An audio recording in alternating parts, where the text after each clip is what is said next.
Hai Sobat Sukses, kembali ketemu dengan saya. Kali ini saya akan menjawab pertanyaan dari teman-teman yang bingung terkait dengan gajinya penanya ya di bawah PTKP, tapi waktu THR ya bulan kemarin ya bulan Maret April ini kenapa kok harus bayar pajak ya? Yuk saya akan jawab setelah video yang satu ini.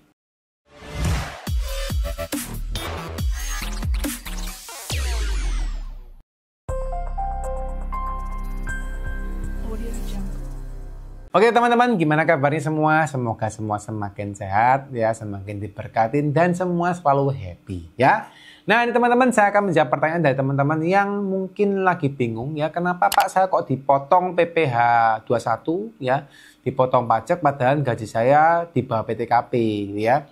Dan kondisinya dipotongnya waktu dapat THR saja ya.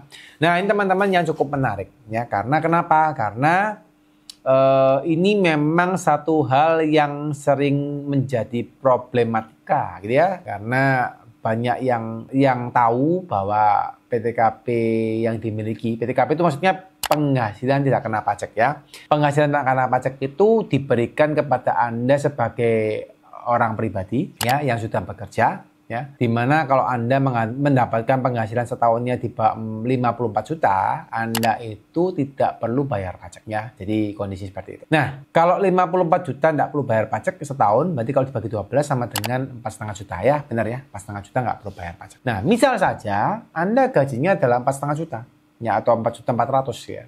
Terus Anda merasa, saya 54 juta setahun dan tidak perlu bayar pajak, maka saya 4,5 juta saya tidak perlu bayar pajak setiap bulannya. Ya, by the way ini untuk yang Anda statusnya nggak kawin ya. Kalau Anda statusnya kawin, tuh PTKP-nya beda ya. Anda kawin anak satu, PTKP-nya beda ya, dan macam-macam. Anda boleh cek lah di video kami yang lain. Nah, kembali ya. Ternyata Anda gajinya 4,5 juta atau 4,4 juta. Setiap bulannya otomatis ketika Anda mendapatkan penghasilan tersebut, bisa jadi Anda nggak dipotong. Ya. Karena Anda memiliki penghasilan masih di bawah 4,5 juta ya.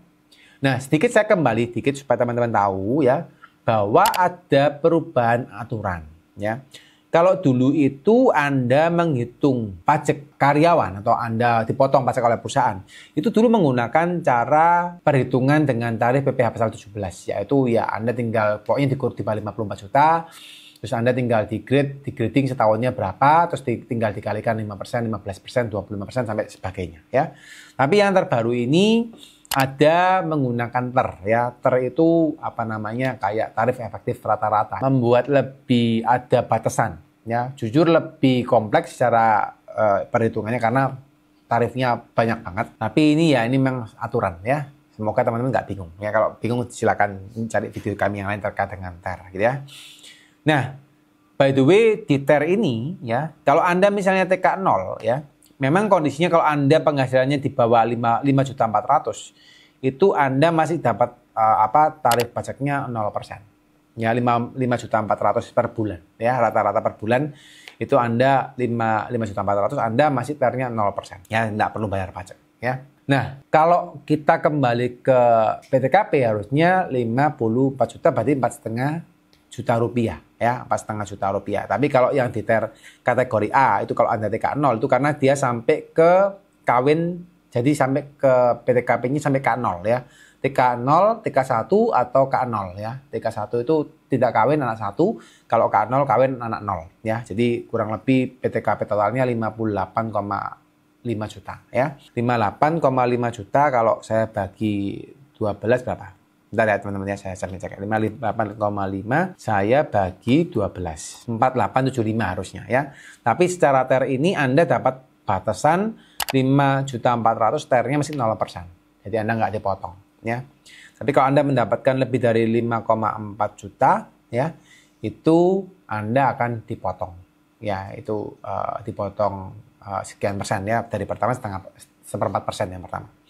Nah, kembali kepada aturan yang tadi ya. Kalau seandainya Anda punya penghasilan di bawah PTKP ya, atau di bawah 5,4 pertamanya ya, atau di bawah 4,5 kalau PTKP ya, Anda kan nggak dipotong. Nah, tapi kenapa kok waktu THR itu Anda dipotong?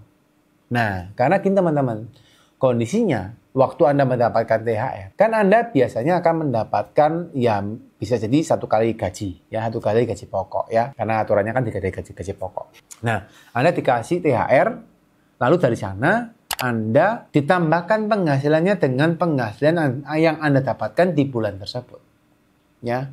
Otomatis ketika penghasilan bulan tersebut misalnya saja 5 juta sekian, ya, ditambahkan dengan THR, otomatis range daripada yang seharusnya Anda tidak dipotong pajak.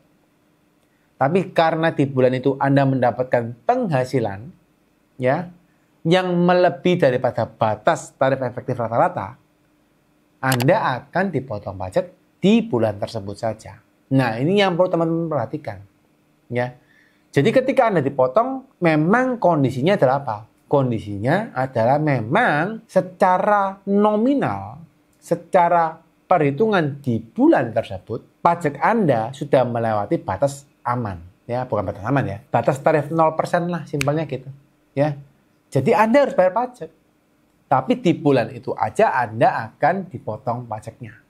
Di bulan berikutnya bisa jadi Anda nggak dipotong karena penghasilan bulannya sudah kecil, ya, sudah tidak besar, ya, bisa jadi seperti itu, ya. Nah, ketika Anda dipotong, ya sudah, Anda terima saja. Jadi Anda nggak usah bingung, ya, kalau memang Anda dipotong. Cuma PR-nya adalah apa? Anda perlu pastikan di setiap tahunnya, ya, Anda harus meminta bukti potong kepada perusahaan yang memotong pajak Anda, ya. Bukti potong pajak ini adalah uang muka pajak yang sudah Anda bayar, atau Anda ngomong kredit pajak yang sudah Anda miliki, ya. Jadi ketika Anda sudah di akhir tahun, Anda bukan berarti Anda dipotong, ya, ini karena untuk kasusnya Anda sebagai profesional, ya, sebagai karyawan, ya. Bukan berarti Anda nggak dipotong terus Anda diam-diam saja, bukan, ya. Tapi ketika Anda kondisinya itu tidak dipotong, ketika Anda dipotong, ya, dan dipotong maksud saya, ketika Anda dipotong, itu Anda tetap wajib melaporkan sendiri SPT Anda di awal tahun depan, ya.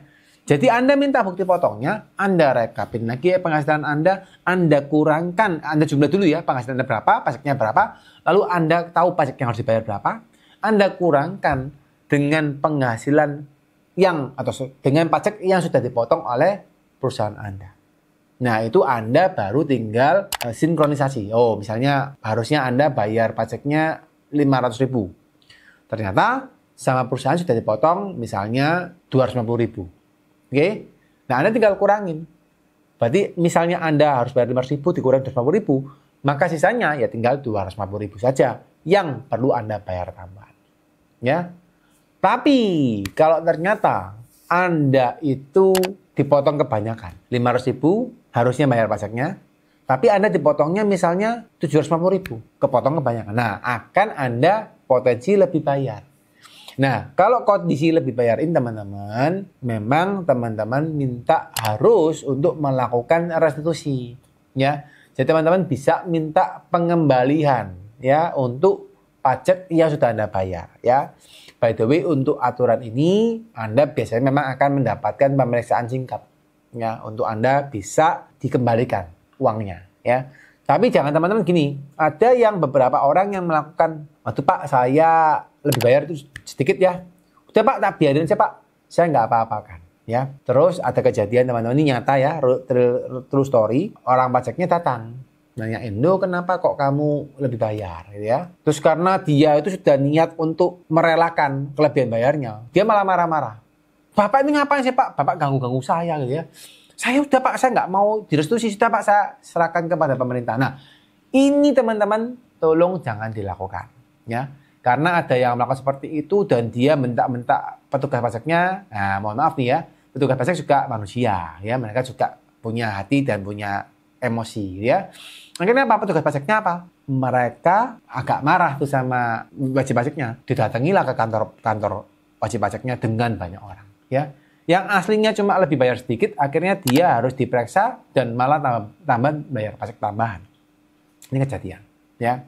Jadi kalau lebih bayar, saran saya ya Anda harus ajukan restitusi, karena itu aturan, tidak bisa Anda relakan, tidak bisa, ya, atau Anda apa? Mungkin ya memang harus itu ya, harus tetap pengembalian pendahuluan. Itu langkah cuma itu aja. Buat teman-teman yang pengen belajar materi perpajakan lebih mahir ya, kami menyiapkan satu pelatihan yang dimana kami buat sesimpel mungkin untuk Anda bisa belajar perpajakan dari A sampai Z ya, dengan lebih baik, terutama untuk Anda yang sebagai profesional, sebagai entrepreneur, ya sebagai pengusaha pemula, sebagai UMKM, apapun itu, Anda wajib belajar namanya Mahir Pajak UMKM 21 hari. Anda dapatkan linknya di deskripsi, Anda silakan belajarin, dan saya yakin dan percaya ilmunya akan sangat bermanfaat untuk Anda. Oke teman-teman, sekian, semoga cukup jelas. Buat teman-teman yang happy dengan video ini, silakan di-like, di-share kepada teman-teman yang lain, dan juga subscribe teman-teman supaya bisa dapat insight terus daripada konten channel ini ya. Dan buat teman-teman yang pengen bertanya, silakan komen di bawah ya. Cuma mungkin kalau Anda pengen dapat respon cepat, silakan follow saya di Instagram ya,